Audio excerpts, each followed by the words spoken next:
Oi, alunos! Nesta aula, no caderninho de matemática da professora Carol, nós vamos falar sobre a simplificação de frações.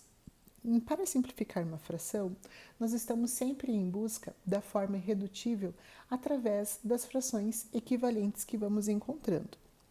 Toda simplificação de fração usa a seguinte técnica. Nós vamos dividindo numerador e denominador pelo mesmo valor e fazemos sucessivas divisões, ok? Então, eu coloquei aqui alguns exemplos, e se você é um aluno que está no sétimo ano, no oitavo, ou em outros anos maiores que o sétimo, já sabe que a fração 28 vinteavos representa a divisão do 28 por 20, né? Também que essa fração é uma razão que a gente poderia ler como 28 está para 20. Então, vamos começar a nossa simplificação de frações. Para começar a simplificação, nós precisamos pensar no 28 e no 20 e por qual valor, ao mesmo tempo, os dois números podem ser divididos. Então, como se trata de dois números pares, poderíamos começar dividindo por 2. 28 dividido por 2 nos dá como resposta 14. 20 dividido por 2, 10. E 14 e 10 são dois números pares de novo, que nós podemos continuar dividindo por 2. 14 dividido por 2, 7. 10 dividido por 2, 5. O 7 e o 5 são dois números primos, que ao mesmo tempo só poderiam ser divididos por 1. Então, falamos que aqui encontramos a forma irredutível, ou seja, forma que não pode mais ser reduzida, ok? 14 décimos, 28 vinteavos são frações equivalentes a 7 quintos, que é a forma irredutível da fração 28 vinteavos. Beleza? 8 e 24 são dois números pares. Eu posso dividir por 2.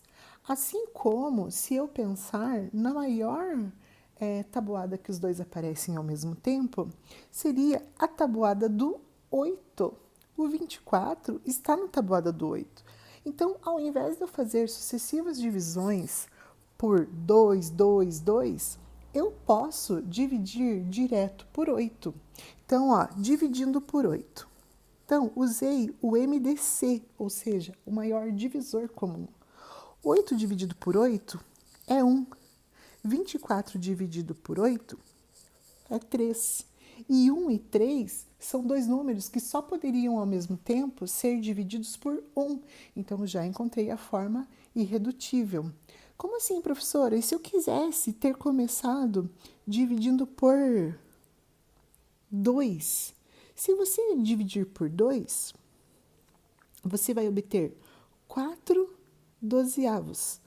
4 e 12 estão na tabuada do 2, mas também estão na tabuada do 4. Então, observe que existem várias maneiras da gente encontrar esse mesmo 1/3. Quando eu dividir por 4, eu vou obter de novo o 1/3. Então, eu posso, de diferentes formas de divisão, encontrar a mesma fração irredutível.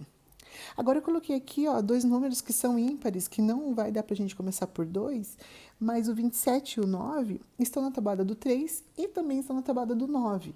Então, se você começar dividindo por 3, você vai obter 27 por 3, 9. 9 por 3, 3. Dividindo por 3 de novo, você vai obter 3 sobre 1.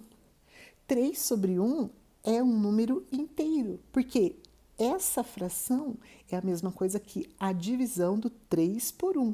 E 3 dividido por 1 é o 3, né? Agora, veja que 27 dividido por 9 também obteríamos o mesmo 3 inteiros. Então, a forma reduzida do 27 nonos é 3 para 1, ou 3 sobre 1, que é a mesma coisa que 3 inteiros, ok? Vamos para mais alguns exemplos. Então, continuando o estudo da simplificação de frações até chegar na forma irredutível, observe nesse exemplo D que eu coloquei o 32 dividido por 1.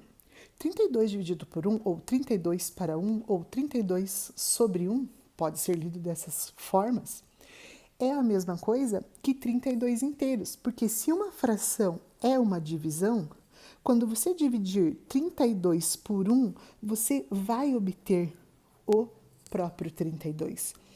Qualquer número dividido por 1 sempre dá ele mesmo, né? Agora, no exercício E, nós temos uma fração onde o numerador e o denominador são iguais. Toda vez que o numerador e o denominador são iguais, isso aqui é a mesma coisa que um inteiro. Por que a mesma coisa que um inteiro? Porque lembre-se que uma fração é uma divisão. Então, você teria 14 dividido por 14, que é a mesma coisa que 1. Agora chegamos na F. Na letra F, você tem 18 dividido por 0. Toda vez que você for dividir por 0, poxa, 18 dividido por nada, eu fico ainda com 18? Não, você não fica com 18. Observe o que aconteceria. Vou pegar aqui o meu rascunho. 18 dividido por 1, se você for dividir 18 por 1, aí sim você terá o próprio 18, né? Agora, como assim, professora? Ué, lembre-se que na divisão, a forma da gente fazer a prova real seria pegar o quociente 18 e multiplicar aqui pelo divisor. 18 vezes 1 dá o 18. Agora, 18 dividido por 0, que número eu colocaria aqui que vezes 0 dá 18? Qualquer número vezes 0, na tabuada do 0, qualquer número vezes 0 não é o próprio 0? Então, nenhum número vezes 0 vai dar o 18. Isso quer dizer que essa divisão aqui, ela não existe. Olha lá o símbolo. Não existe. Não tem como a gente fazer essa divisão, ok? Letra G, último exemplo nosso de forma irredutível. Para encontrar essa forma irredutível, a gente tem uma regra prática que toda vez que o número acaba em 0, você pode cortar a mesma quantidade, numerador e denominador, a mesma quantidade de zeros e você obtém já uma fração simplificada. Então, você teve aqui 30 centésimos, cortei um zero de cada e obtenho 3 décimos. Porque isso é uma verdade, da onde veio essa regra? Então, voltando ao exemplo, 30 centésimos, eu estou fazendo o seguinte, eu estou fazendo uma simplificação dividindo o numerador e o denominador por 10. Quando eu divido por 10, 30 por 10 dá 3, 100 dividido por 10 dá 10. Observe que eu tive essa mesma resposta pensando na divisão. Então, essa regra prática de cortar um zero é porque você está simplificando, está dividindo numerador e denominador pelo mesmo valor, ok? Então, se quiser, pode usar essa regra prática, não se esquecendo que cada zero que você corta em cima é apenas a mesma quantidade de zeros que você corta embaixo. Tudo bem? Espero ter ajudado vocês. Bons estudos e até breve.